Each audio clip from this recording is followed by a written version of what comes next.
Selamat pagi Bapak Ibu Saudara. Puji syukur kepada Tuhan Yesus kalau pada pagi hari ini kembali kita diberi kesempatan untuk dapat menikmati sarapan rohani, yaitu firman Tuhan. Pagi hari ini saya rindu membagikan sebuah ilustrasi.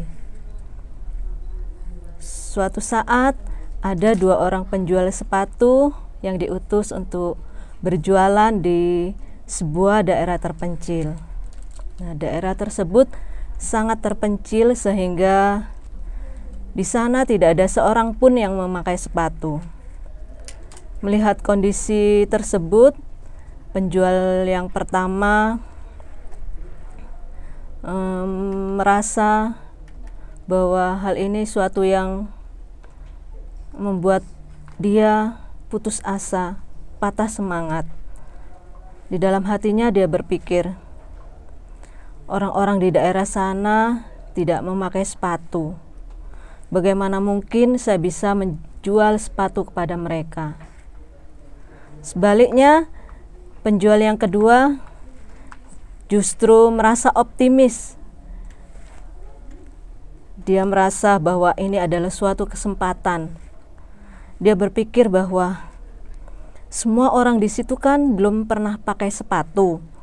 Jadi ini merupakan peluang yang besar bagi saya untuk saya bisa menjual sepatu kepada mereka.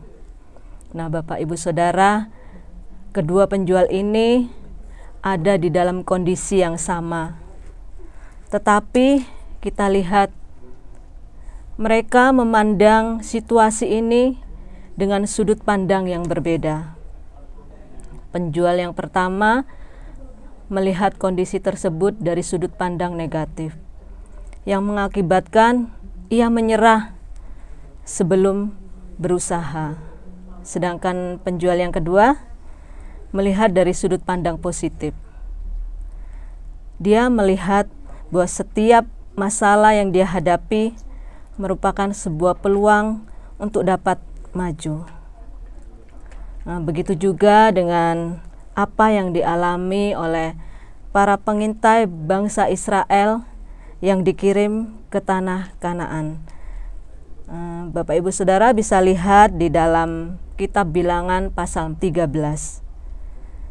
Setelah 40 hari lamanya mengintai tanah Kanaan, para pengintai ini membawa hasil bumi yang luar biasa. Nah, seharusnya para pengintai ini melihat dari sudut pandang yang positif, yaitu melihat bahwa tanah yang subur dan makmur yang akan diberikan Tuhan kepada mereka. Tetapi 10 dari 12 pengintai ini justru lebih melihat dari sudut pandang yang negatif, yaitu mereka melihat bahwa penduduk Kanaan sangat kuat dan sangat sulit untuk dikalahkan, sehingga bangsa Israel menjadi takut dan kehilangan semangat. Mereka menjadi pesimis. Nah, kita baca di dalam Bilangan pasal 14 ayat 6 sampai 8. Bilangan 14 ayat 6 sampai 8. Tetapi Yosua bin Nun dan Kaleb bin Yefune yang termasuk orang-orang yang telah mengintai negeri itu mengoyakkan pakaiannya dan berkata kepada segenap umat Israel, "Negeri yang kami lalui untuk diintai itu adalah luar biasa baiknya. Jika Tuhan berkenan kepada kita, maka Ia akan membawa kita masuk ke negeri itu dan akan memberikannya kepada kita, suatu negeri yang berlimpah-limpah susu dan madunya." Yosua dan Kaleb juga ikut mengintai bersama dengan 10 pengintai yang lainnya. Tetapi Yosua dan Kaleb melihat dari sudut pandang positif yang berbeda dengan 10 pengintai yang lainnya. Yosua dan Kaleb mengakui bahwa memang penduduk Kanaan itu sangat kuat dengan kota-kotanya yang berkubu dan persenjataan yang hebat.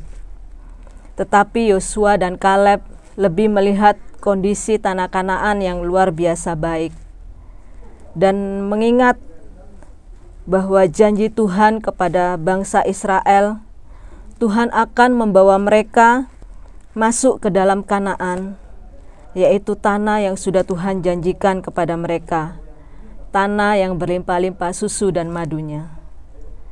Yosua dan Kaleb tahu bahwa janji Tuhan itu pasti berlaku bagi mereka, meskipun secara manusia rasanya mustahil bangsa Israel mampu mengalahkan para penduduk di Kanaan. Iman Yosua dan Kaleb sungguh luar biasa, karena mereka tahu bahwa Tuhan tidak akan pernah mengingkari janjinya kepada bangsa Israel. Mereka yakin bahwa Tuhan pasti menyertai bangsa Israel.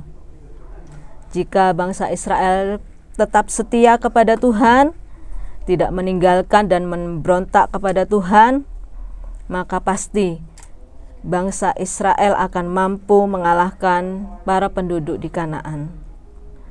Bapak, Ibu, Saudara, Tuhan juga mau kita memiliki iman seperti Yosua dan Kaleb, percaya akan janji dan penyertaan Tuhan kita Yesus Kristus, percaya bahwa Tuhan pasti menepatinya.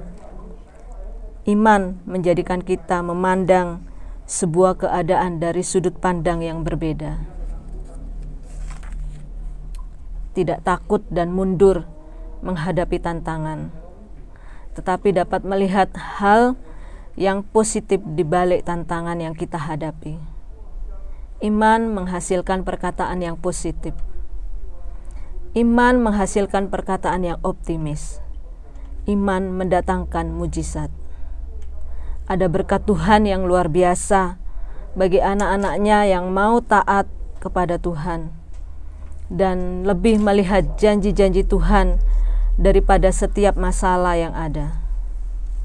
Pilihan ada pada kita, mau melihat dari sudut pandang positif atau sudut pandang negatif.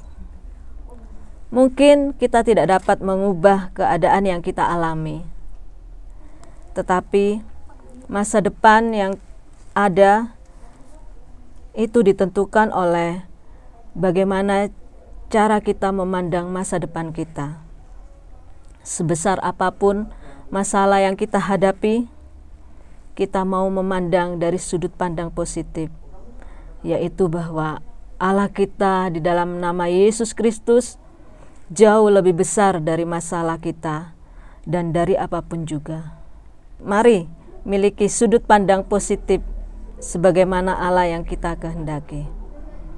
Kita tidak akan mengeluh dan kita tidak akan pernah kecewa akan masalah yang sedang kita hadapi. Kita akan melakukan yang terbaik yang menjadi bagian kita. Kita akan baca satu ayat yang mungkin akan menjadi pengakuan bagi kita saat pagi hari ini. Di dalam Mazmur 16 ayat 8. Aku senantiasa memandang kepada Tuhan, karena Ia berdiri di sebelah kananku. Aku tidak akan goyah. Kita mau senantiasa memandang kepada Tuhan, karena Tuhan kita berdiri di sebelah kanan kita. Kita tidak akan goyah di dalam menjalani kehidupan ini.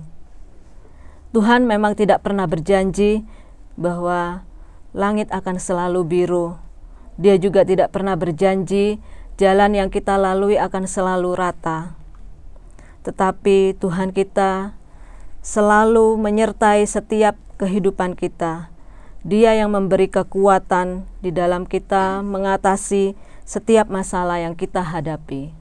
Selamat pagi, selamat beraktivitas. Tuhan Yesus memberkati.